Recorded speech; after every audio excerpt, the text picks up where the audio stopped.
Morning, everyone.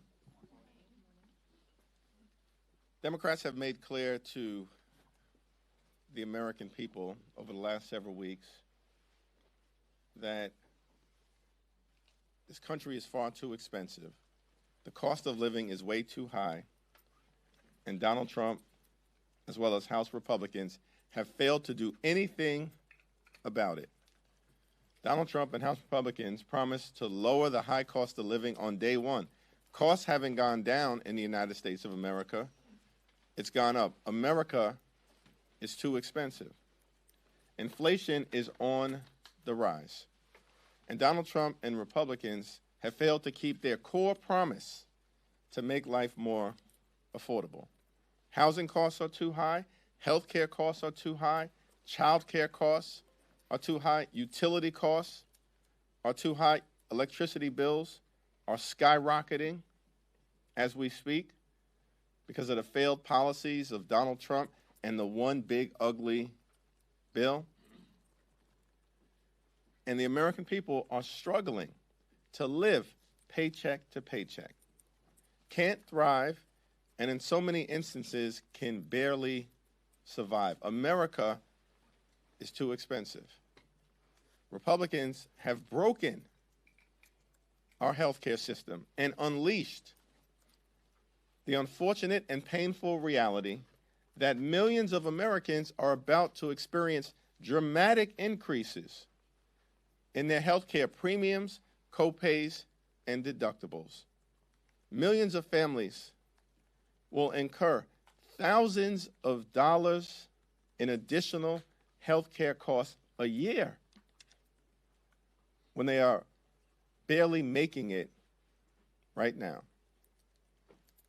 Democrats are prepared to support a bipartisan spending agreement that meets the needs of the American people in terms of their health, public safety, and economic well-being. But we will not support a partisan Republican spending bill that continues to rip away health care from the American people. Questions? Do you consider a clean CR to be inadequate in that way? In March, House Democrats strongly opposed the partisan Republican spending bill that hurt everyday Americans in a variety of ways, including making their health care more expensive.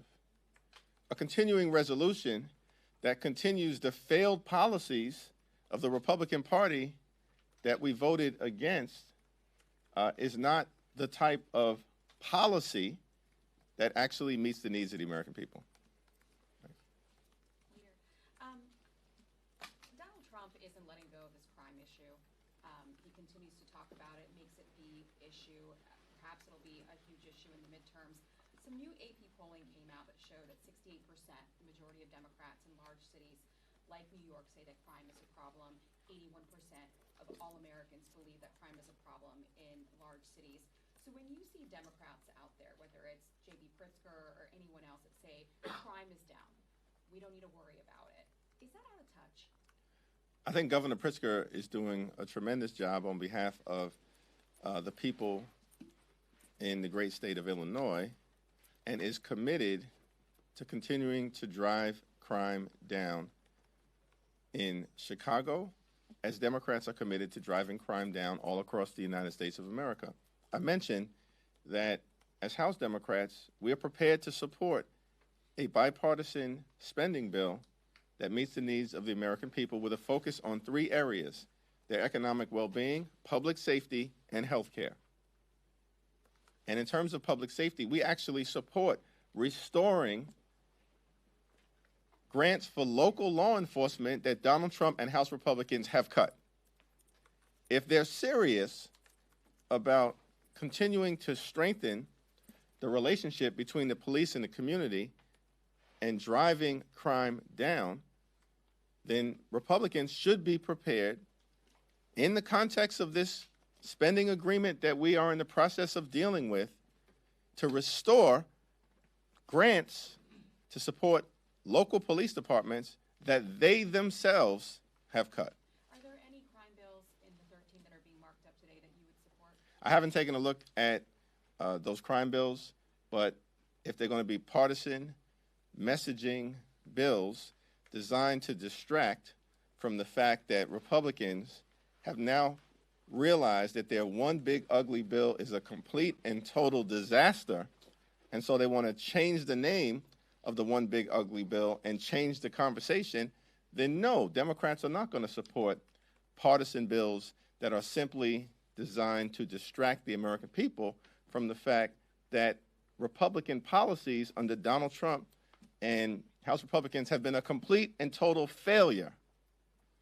And the American people now clearly know it, which is why the Republicans are in a panic, trying to gerrymander maps all over the country and rebrand their one big ugly bill because it is so deeply unpopular throughout the land.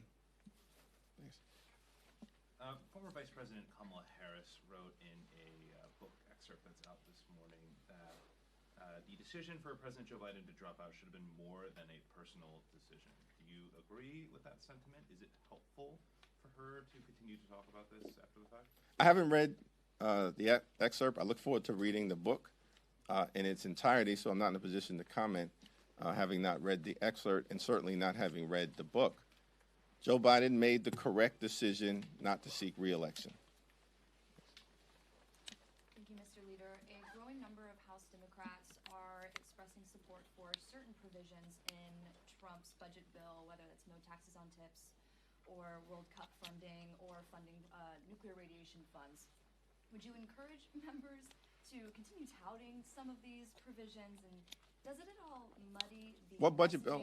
Of, I'm sorry? I'm sorry, what budget bill, just for clarity, are you talking about? Are you talking about the one big ugly bill or what has been proposed? Yes, the Moving forward. One big ugly bill. Does that muddy the messaging that you have on there if some members in your party are touting some of those provisions? No. I'm wondering if you could weigh in on the Walkinshaw victory and what it means for margins in the House, and depending upon when he's sworn in, negotiations over the next few weeks. Well, we look forward to Representative-elect Walkinshaw being sworn in later on this evening. We welcomed him to the Democratic whip meeting this morning.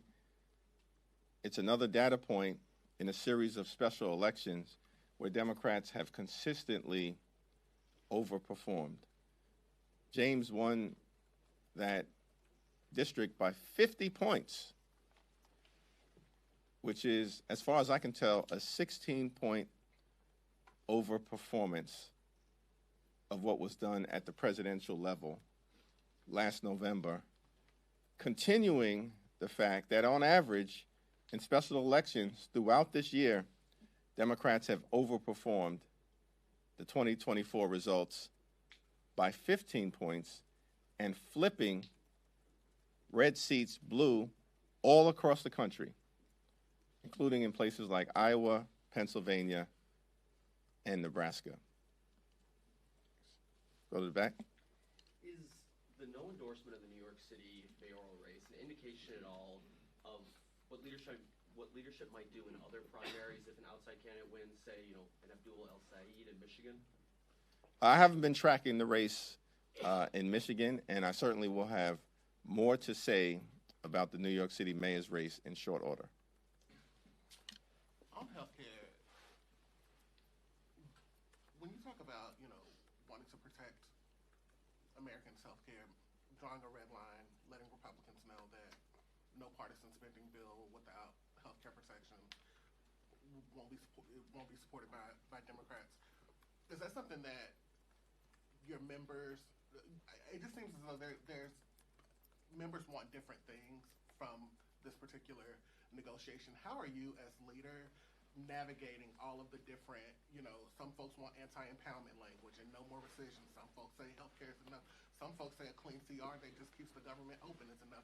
How are you, given what happened in March, given, the Senate considerations, kind of from your perspective as we stand on September 10th, how are you thinking about your conversations, not just with Republicans on the other side of the aisle, but Democrats in your own caucus and Schumer? Just give us some insight into how you're approaching it. We look forward to our conversation with Leader Schumer and Democratic leaders in the Senate later on this afternoon as we enter into a more intense phase around the spending showdown in advance of the end of the fiscal year. Democrats broadly agree on two things. One, Republicans have launched an extraordinary and unprecedented attack on the health care of the American people. Extraordinary and unprecedented attack. Ending Medicaid as we know it. Setting in motion the closure of hospitals, nursing homes, and community-based clinics all across the country, including disproportionately in rural America. More than 20 million Americans are likely to confront skyrocketing healthcare premiums, copays, and deductibles because of the Republican refusal to extend the tax subsidies for the Affordable Care Act. As a result of the Republican One Big Ugly Bill, Medicare is facing a $536 billion cut at the end of this year. And on top of all of that, Republicans are now trying to jam down the throats of the American people an appropriations bill that was just voted out of the Labor H subcommittee and then the Appropriations Committee that represents an all-out attack on public health, on medical research, on vaccines, and on the Centers for Disease Control. An all-out attack on health care is what we are in the midst of right now. Every single Democrat stands against that and believes it is important at this moment because of the extraordinary attack on health care and the fact that it is a cost of living issue. Housing and health care being the two most expensive parts of day-to-day life for everyday Americans, that we cannot, under any circumstances, support a partisan Republican bill that continues to rip health care away from the American people. I believe that's a consensus position that brings together progressives, New Dems, Blue Dogs, Battleground members, and all points in between. Thanks. Yep. Thanks, Mr. Leader. Just to piggyback off of Michael's question there, I just wanted to ask you too. I think it's very true that many of your Democratic members agree on that healthcare position. I would argue Senate Democrats do as well. However, there's still a lot of members within your caucus who just want to use this moment of funding as a fight. They really just want to see more energy there. And I know Republicans over on the House side may not need Democratic votes here. There's a lot of mistrust, it seems, with a lot of House Democrats, with Senate Democrats. They want to see the Senate react in a way that's very different from March. I know you have that meeting, you mentioned it today. But how are you trying to assuage even those concerns, that eagerness from a lot of members? Well, we look forward to our meeting later on this afternoon, which is part of a continuing series of meetings that we've held with Leader Schumer and Senate Democrats over the last several months. And I expect that coming out of the meeting, you'll continue to see a strong and unified position. Every single Democrat in the House and the Senate voted against the Republican One Big Ugly Bill. Why? Because the One Big Ugly Bill hurt everyday Americans in order to reward their billionaire donors. The One Big Ugly Bill ripped away health care from millions of Americans, stole food from the mouths of hungry children, seniors, and veterans, and all of it was done to reward their billionaire donors with massive tax breaks. It's the reason why the One Big Ugly Bill is so deeply unpopular, and Donald Trump, who supposedly is the king of branding, has walked away from his own branding. Every single Democrat in the House and the Senate voted against that One Big Ugly Bill, and we will continue to speak out against it. And Republicans are now hiding under a rock. They're in the witness protection program as it relates to their signature piece of legislation. And so I believe that all of us are ready to continue the fight. And healthcare being right at the top of that list. But the fight, of course, is about all of the things, all of the extremism, the parade of horribles that Donald Trump has unleashed on the American people and their failed promises to make life more affordable. Mr. Leader, just on foreign affairs, just really quickly want to get your reaction to this Israeli strike in Doha, if you've had any briefings about that, any concerns, and also this incident with Poland shooting down a Russian drone. America's falling apart, and as we now see all across the world, things are falling apart on the global stage because there's an absence of leadership coming from the Republican Party, an absence of leadership from Donald Trump, and cult-like behavior from House Republicans who simply rubber-stamp this extreme, failed agenda. In terms of the Middle East, what we need to do is simple. Hostages need to be freed. Humanitarian assistance needs to be surged into Gaza immediately and continuously so that we can alleviate the humanitarian crisis in Gaza, which is unconscionable. And then, of course, we need to find a clear path to a just and lasting peace, which means restoring the ceasefire that has been broken on Donald Trump's watch. Donald Trump inherited a ceasefire from President Biden that he supposedly supported, and it's been broken on Donald Trump's watch. We need to stand by our ally in Poland, a NATO nation, and an attack on one of us, pursuant to Article 5, is an attack on all of us. We need to stand by Poland. At what point will Donald Trump come to the conclusion that Vladimir Putin is not a friend of the United States? He's not a friend of Western democracy. He's not a friend of the NATO alliance or the free world. He's an enemy. At what point will Donald Trump realize that? And at what point will House Republicans stop bending the knee to this wannabe dictator and start acting like a separate and co-equal branch of government and speak up on the issues that they themselves previously supported, which is standing against Vladimir Putin and standing up for Ukraine, for democracy, for freedom, for truth, for our NATO allies like Poland and the free world. Thank you, Leader. Wanted to get your reaction to this fatal stabbing of a woman on a train in North Carolina. The suspect in this case had an alleged rap sheet and a criminal history that was pretty extensive. I'm curious if you find this to be a wake-up call for how our justice system is releasing people into the streets that might be a threat.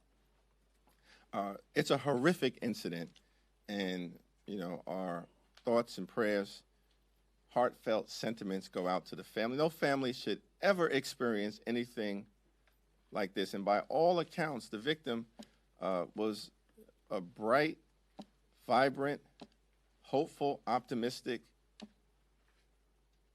person who was contributing to her community in Charlotte, and the sky was going to be the limit in terms of what her life would be like and how she was going to benefit others by continuing to shine brightly. It's a horrific situation, and we should continue to examine thoughtful and decisive ways to drive down crime in the United States of America.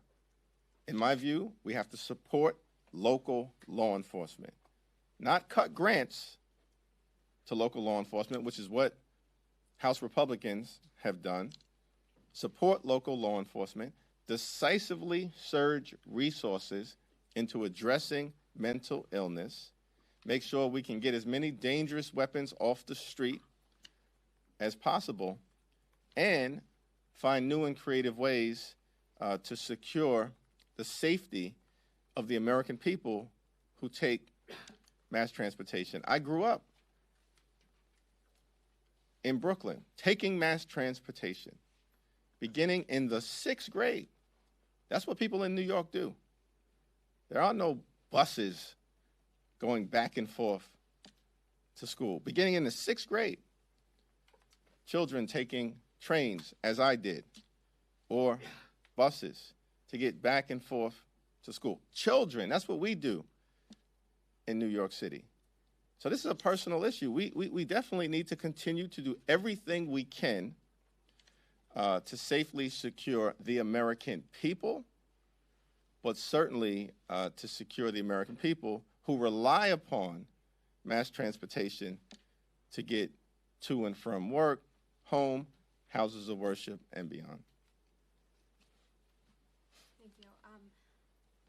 Curtailing off of that topic of Irina Zarutska, who was tragically and horrifically murdered, I'm curious, it seems that it could have been completely preventable because this man who murdered her was arrested and released about 14 times. He had a mile-long rap sheet because of soft-on-crime Democrat policies, it seems. I'm curious what Congress is prepared to do to really force judges to keep violent criminals locked up, or at least, for an appropriate length of time. I think it's outrageous that people are trying to politicize the death of this wonderful young lady. It's outrageous that anyone would politicize their death. What decency do people have at a moment like this, as opposed to trying to find common sense solutions? One thing I can tell you that's also outrageous is that Donald Trump pardoned hundreds of violent felons who brutally beat police officers. And the soft-on-crime Republican policy inherent in pardoning violent felons has resulted in people all across America subsequently being violently victimized by those January 6 violent felons who were released back into communities all across America. That's soft-on-crime Republican policies. How dare people try to politicize this tragedy right now? Last question? Thanks, Leader Jeffries. You mentioned the ACA subsidies. Those don't expire, of course, till the end of the year. So do you see that as an issue that must be addressed this month? Is that one of the red line issues, or can that wait until later in the year, presuming that the CR is going to return? In my view, there's an urgency to fixing our broken healthcare system and reducing costs for everyday Americans, including in the healthcare space. The open enrollment period begins in less than 2 months. It begins on November 1st. So this is one of many issues that should be addressed urgently by the United States Congress in terms of making sure we stop the effort to continue to rip health care away from the American people and lean into an effort to actually protect the health care of the American people. And that includes, but is not limited to, addressing the tax subsidy issue with respect to the Affordable Care Act. Thank you, everyone.